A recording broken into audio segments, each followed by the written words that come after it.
Guys, I just want to formally apologize for how chaotic this video is. I was on a caffeine rush and it hit me while I was filming this video, so that is why I'm like talking really fast. I don't think most of the things that I'm saying make sense, but I hope you can forgive me for it. Okay, love you. Hi guys, please ignore my quality. I was gonna film this on my phone, but I don't have storage on my phone and I don't know what to do because I delete all my stuff, but I still don't have storage. So I think I need to get a new phone soon. I wanted to film a sit down video because I wanted to talk about all the books that I read in February because today's March 1st and I need content. I don't know if this video is gonna be up before my reading vlog or if the reading vlog is going up first. I haven't decided yet. We will see, but let us get on with what I read in February. All the books that I read are in another video, but I think I'm gonna go into depth about all the stuff I read and how I felt about it. I'm gonna show you guys the books that I read in February. February. That's my birth month and I can't even freaking pronounce it. Here are all the bookies that I read this month. I lied, hold on. Now here are all the bookies that I read this month. Anyways, we'll start with the first book that I read, and that is Lucy Foley's The Guest List. I started this in October of 2021 and I never picked it up again. But I was like, okay, who are these characters? Because I literally forgot. It's a mystery thriller book where it's basically these people are on an island, I think in Ireland or something. I don't remember. I don't even know the character's name because like I feel like I really did not care that much. It was for these people's wedding and they invited all their friends to it and stuff, and just like so much drama gets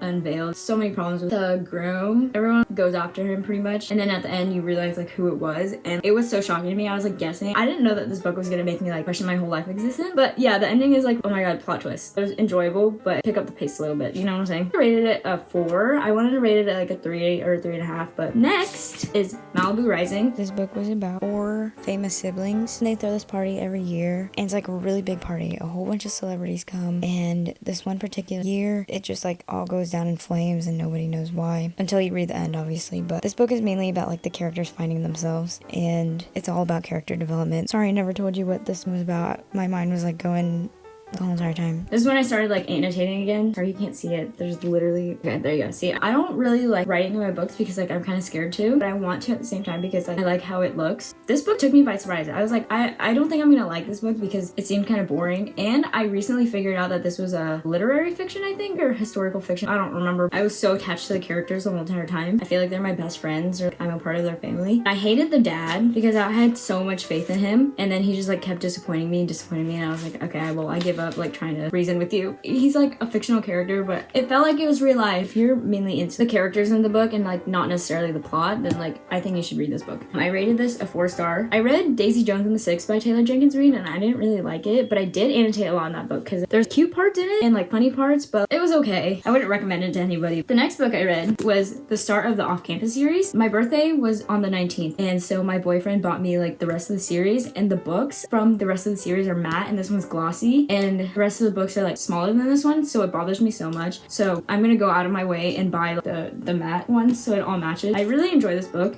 If you're not really into like spicy romance, then I wouldn't recommend this book because there's a lot of it. I was literally sweating so bad and I felt my face get like so red and stuff. This book is about a girl named Hannah and a guy named Garrett, and it's a hockey romance. I only read this book because Steph Bohr talked about it in one of her videos. She recommended Colleen Hoover and I picked up Ugly Love. I love that book, so I trust her judgment with every book that she recommends. It's basically like enemies to lovers type trope, I guess. She absolutely despises him and like he just needs help with tutoring so that he can play in the game, and she's like, no, do it yourself. I know who you are, but you don't know who I am, so like why would I do stuff for you? You know what I'm saying? I forgot to mention, Hannah likes this boy and Garrett realizes that she likes him, so he's like, if you help me with this tutoring, then I'll get you a date with that boy. And so that is why the book is called The Deal. Make sure to look up the trigger warnings because I know there's like a lot of sensitive stuff that gets talked about. There's one part where she's talking about like what she went through. It's just like cringy, even though like I know it was supposed to be like serious, but it just made me cringe because of the way that the author worded it. Basically, the part that made me cringe was whenever Hannah was like, I'm broken, and every time I hear someone say that, it just makes me cringe because it's so funny. Obviously, what Hannah was going through was serious, and I took that part seriously. I'm so sorry, like I suck at explaining books. Like people were like, oh, what is this about? I'd be like, I don't know, just read it. Next book book I read, the last thing he told me, once again, this book was so slow and I was considering putting it down a lot of times because I was like, okay, this is so boring, like I don't want to read it anymore. Still rated at 4 stars though. This book is about Owen and Hannah and Bailey, and basically he just like disappears one day. So Hannah and Bailey find out why he disappeared. They uncover a lot of stuff about him and realize like he's not the person that they thought they were. The book after that, I read The Wish by Nicholas Sparks, and here's a picture of him. This picture is just so cute. I don't know why, but anyways, I've never read a Nicholas Sparks book before. My boyfriend's grandma got this for me for Christmas. If you watched that video, you know that this book made me cry. I don't really like slow burns, if I'm gonna be honest. This book is about a girl named Maggie. I think it starts off in the present and then it goes back and forth to like when she was like younger and stuff, and you find out the things that happened to her in her life and like why she has the occupation that she has now and like the people she met. And oh my god, I love Bryce so much. He was the sweetest boy ever. There's this thing that happens when she's younger and then she's like forced to leave her parents' house and then live with her aunt, and then you see like what happens when she lives with her aunt in like a small little town. The last book I read is You'll Be the Death of Me. I read One of Us is Lying by her, and I really like that book because there's a plot twist at the end and like I wouldn't have expected that. Yeah, but this book is about Cal, Mateo, and Ivy, and they all used to be like really good friends in middle school, and then they all, you know,